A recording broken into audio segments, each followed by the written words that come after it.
When the sun has gone to sleep and the stars begin, close your eyes, don't be afraid, 'cause dreams are waiting for you in the shade. Twinkle, twinkle, little glow. Twinkle, twinkle, time to take it slow.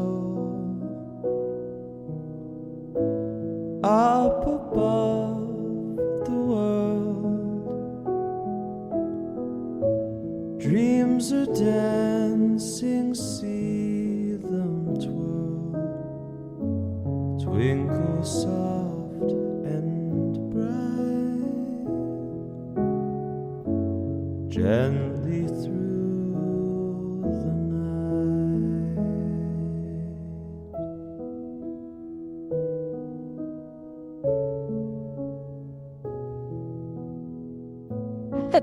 Welcome back, y'all. Welcome to Adjacent Bedtime Stories.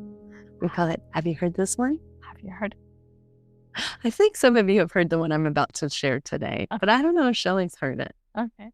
Because Shelly doesn't really watch TV unless she comes over here. What's that? I can't wait.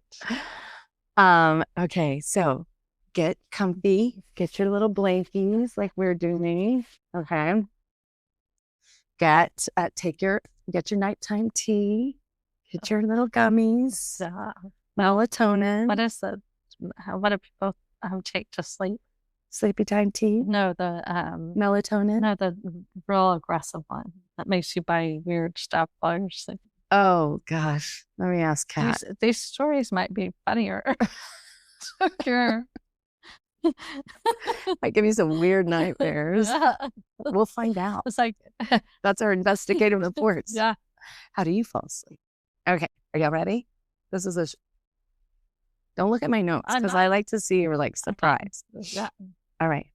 I like to be surprised. Yes. All right. Dim the lights. Settle in. This one feels like a modern day fairy tale, but the kind where the prince is not a prince at all. Bedtime story. Once upon a time, not far in a faraway kingdom, but in the glowing world of dating apps, there lived a man named Simon Lviv. Or at least that's what he called himself. Because like all good con artists, Simon understood one very important thing. A name is just the beginning of the story. He told people he was the son of a powerful diamond tycoon, a man who flew on private jets, wore designer clothes, and lived a life most people only saw in the movies. And I did see this. And on an app called Tinder, he met women who were looking for love. That's right. This is the Tinder swindler. Or maybe just doing something really exciting. And Simon gave them both. He didn't rush. Oh no, Simon was patient. He would sweep them into a whirlwind with private flights, luxury hotels, dinners where everything sparkled. For a moment, it felt like stepping into a dream. And that was the point, because once someone believed in the dream, they don't question the details. Would you have fallen for it? No. But you always say you would love a PJ. Oh, I would love a PJ. But I wouldn't believe that. I'm very... You're investigative.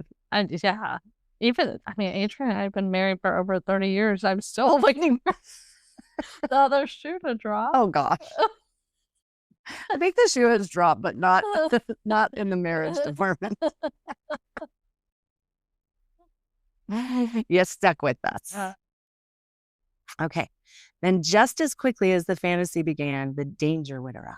Simon would send frantic messages. I'm in trouble. My enemies are after me. I can't use my cards. It's not safe Well, why do you need your cards? to escape. He had to get out of town. Oh, He was in the diamond world. Those blood diamonds, blood. they're scary. They cause you some trouble. His voice would shake. His messages would feel urgent and desperate. He would have pictures with his bodyguard with blood all over him. It was probably just a bad bar fight they got into. Well, it probably was nothing. It was just photo. He's like Chat GPT. Make me look bloody. Him in an ambulance. What a scam. Okay. And the women who came to rush to trust him would want to help. So they did. They sent money, open credit lines, took out loans. Refinance their houses. What the heck? Thousands, sometimes hundreds of thousands of dollars. But here's the twist.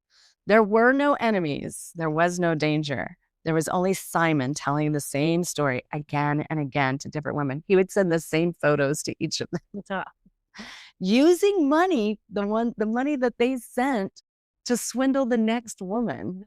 So he would take that money and get a private jet or cars or buy clothes. It was insane. A cycle, a loop, a carefully crafted illusion. For a long time, he got away with it, flying from country to country, living large, always just ahead of the truth, until finally his stories caught up with him.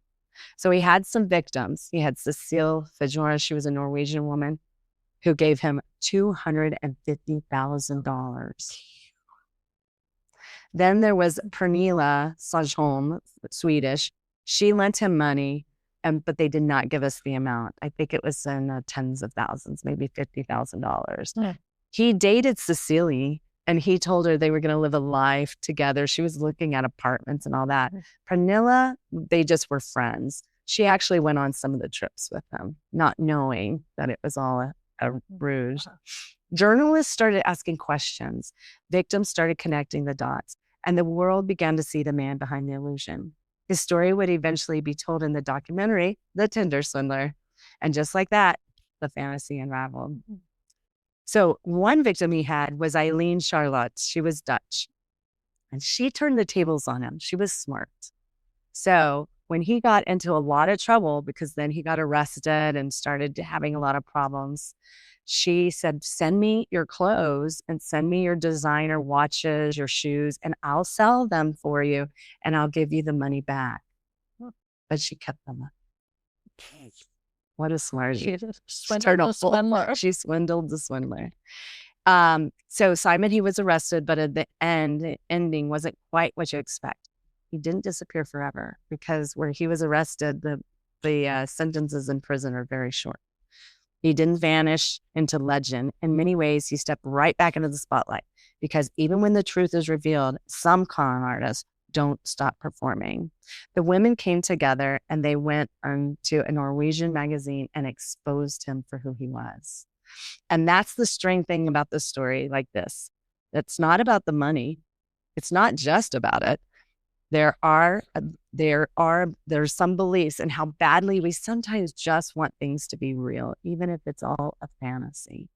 And we ignore the quiet voices telling us to look closer. So tonight, as you close your eyes, remember, not every prince arrives on a white horse. Sometimes he arrives with a verified profile, a perfect smile, and a story that feels just a little too good to be true.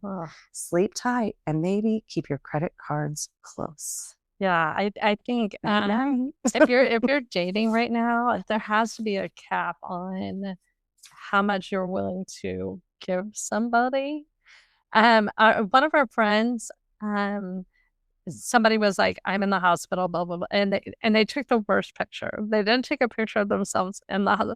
They took a picture of the hospital room number. Oh. And then she clicked on it, because there's a way for you to click on the photo and see when it was taken. Oh, yeah. And it was taken like 3 or 4 years ago. So I was like, this is something. We got to be aware, ladies. Yeah. And it's just like, that is so weird. I'm in the hospital. and you take a picture of the room number. No, thank you. Anyway, I thought that was very odd, but that I can't believe how often it happens. I'm like, you know what? If somebody asked me for money, and this has happened to us within the podcast, it's like somebody met us through the podcast and they were like, hey. But we were on to them. Yeah. Because we don't have any money to give. Exactly. Unless you join Patreon.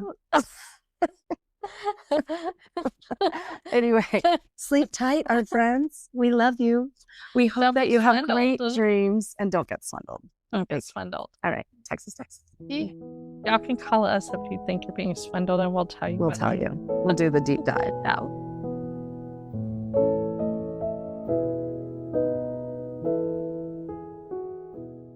Hi guys, it's that time again where we get to pay the bills for the month of August. And every episode, every interview, every hike, every movie day, every community gathering, it all happens because people choose to support what we're doing. And you guys, we have to start by recognizing our adjacent ballers. We now have 2 adjacent ballers, and they are $100 a month supporters of the podcast. Woo woo! I mean, such a huge support, and their support doesn't end there. I mean, Benita's been out traveling, celebrating her birthday and softball and such, and she's been putting our stickers everywhere. Jessica's in Europe putting our stickers everywhere, and the balling does not stop with a monthly donation for sure. That's true. And so, yeah, and there's so much going on over at Adjacent, and so we're so grateful for the support. We also have our sister Casey is a $25 donor each month, and so. And just so you guys, just being part of Patreon at a $0 free membership is beneficial to us. We have a $5 group, we have a $10 group, we have 25 and 100, and it just helps us pay for studio time and marketing and such. So we really appreciate it. We also over at Patreon, we have so many extras. Jody, tell us about the extras over there. Oh my gosh. Well, Shelly has her own book club there, and we do where we let our flag fly all over the place. We just have little tidbits. We talk about Bravo. We do early releases. You get to see everything on video that we're doing in studio or on StreamYard.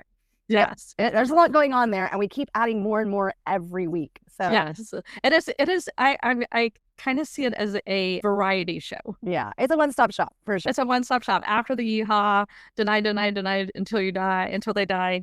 But so much, we're able to go so much deeper on our interviews and tell you so much more with so many links and such. So we really, really give Patreon a try. And thank you so much to our ballers, Jessica Hogan Montanez and Benita Trevino. Thank you so much. Now let's give some love to our amazing August monthly sponsors. A huge thank you to Adrian Gravy with JB Goodwin Realtors, helping families find the perfect place to call home throughout Central Texas. The Wine Fix, boy, has it saved my life. Making celebrations just a little easier by helping you feel your very best before you enjoy your favorite glass of wine.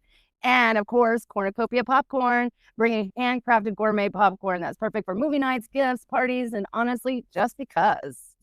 I mean, we couldn't do this without all of you. We really couldn't. Why, Jody? Whether you're a sponsor, a Patreon member, a listener, someone who shares an episode with a friend, or someone who simply tells people about the podcast, you're helping us build something really special. We need you to be part of this for it to work. If you're interested in becoming a September Adjacent Podcast sponsor, please reach out to us. We'd love to talk to you and get you on board and make sure the commercial is marketing your stuff the way you want it to be marketed. And just so you know, our listeners are primarily in Central Texas and primarily women from 45 to 60. And so that is a great group of people to be marketing to. If you are have a boutique in Austin, if you provide pest control or house, tree cutting or what have you, a spa, anything like that, our demographic is the demographic you want to market to, 100%. So reach out to Shelly Gravy and let's build something amazing together.